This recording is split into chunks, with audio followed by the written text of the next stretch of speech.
I wish I could tell you for sure. Now outside there are some barite roses, and I'm thinking it's probably from Oklahoma, but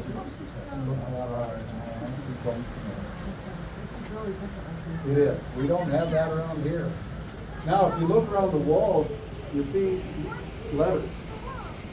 And remember when he was in the Garden of Gethsemane, he said, "Father, it's not mine, but thy will be done." That's what those, all these, if you could get them, put them together and read them. It's in Latin. Oh, that's why you don't. That's why I don't. I flunked Latin in high school.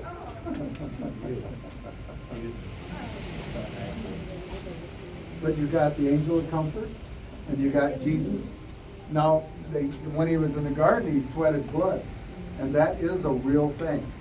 There is a medical term for it. I just don't remember what it is again. There is a book called The Execution of Jesus the Christ. It was written by a doctor from Fort Worth, Texas.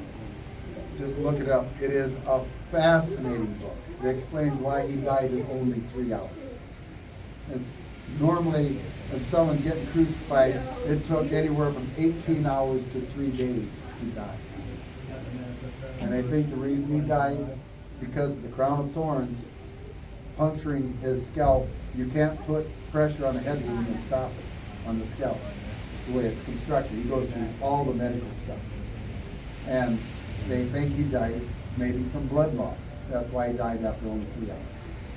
Remember, they broke the legs of the 2 criminals on each side, and they weren't dead yet.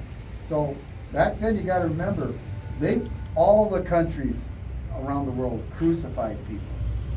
Just like when slaves first started coming in this country, the whole world had slaves. It wasn't just one little place. So, there's a lot of places in the world, they still have slaves. So, a crucifixion wasn't out of the ordinary, but it was the extreme. It was pain and humiliation, because when they crucified somebody, they put them on the main thoroughfare. Well, now you got to remember, most people, when they crucified, these were criminals. These were pretty hardcore people. So when people came by and saw them up there, they would throw rocks at them and whatever, spit on them, because that was the ultimate humiliation you could do to people.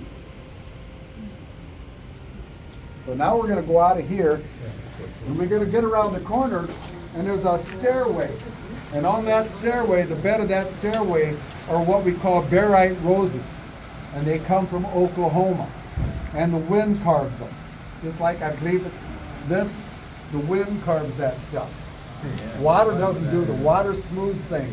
The wind will give you sharp edges with the sand blowing around.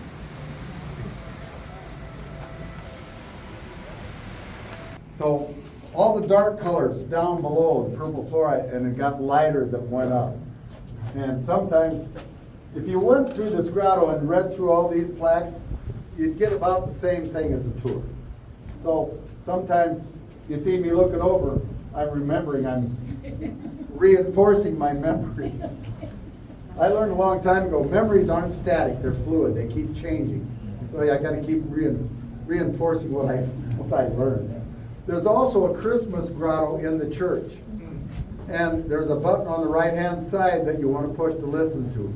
Father Doberstein's brother Bernard painted the sanctuary, and that paint is in the plaster. So the church was recently restored about 10 years ago. A hailstorm came through about 3 years ago and completely restored the roof. Broke a bunch of tile. It was hailstones that big. It busted up a lot of stuff in town. So now when we leave here, we're going to go out all the way down and around the corner, and then we're going to come up next to the other 2 grottos.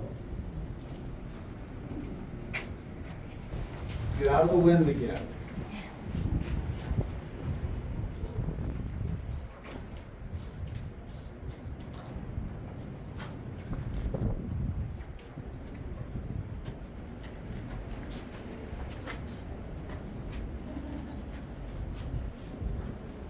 So this is the Grotto of Nazareth. And the next door is the Grotto of Bethlehem. They use white quartz to signify the purity and the sanctity of the home. All the granite on that fireplace came from St. Cloud, Minnesota. I would say most of the quartz probably came from South Dakota and Montana. He got a lot of the stuff out there.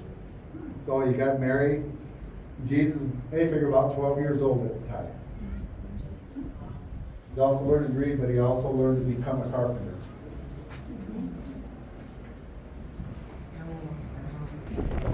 We got a big fundraiser coming up Saturday. It's called Rock the Grotto. So we're spiffing the place up. We got to do it every year anyway. So what better time for Judy to come up and scrub these statues and get them cleaned up? This is the Grotto of Bethlehem. And if ever you've been to, some of you have been to Israel, and you know that it's actually a cave that he was born in. And the manger was actually a rock that they hollowed out to feed livestock. The shepherds there's a lot of caves over in that part of the country. And they would shepherd their sheep into the caves and to keep them safe. There were also wolves over there, bad guys. And that's why they found a home for Jesus at Bethlehem in the grotto. Now, if you look in the back, you're going to see 4 red stones, and those are 4 of the more rocks from the petrified forest of Arizona.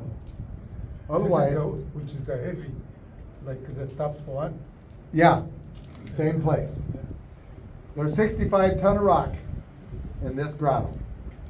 Like I said, they know because he had to go through all the way stations coming back. And Father Graving built these. Now, there's a white roof right here. Everything above that white roof and these grottos and the buildings, Father Graving finished. Everything below that, Father Doberstein was here and helped and worked on. So there's 3 men that have given their entire lives to the construction of this grotto. Father Doberstein, Matt Sorensi, and Father Graving.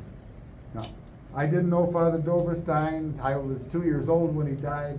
I did know Father Graving.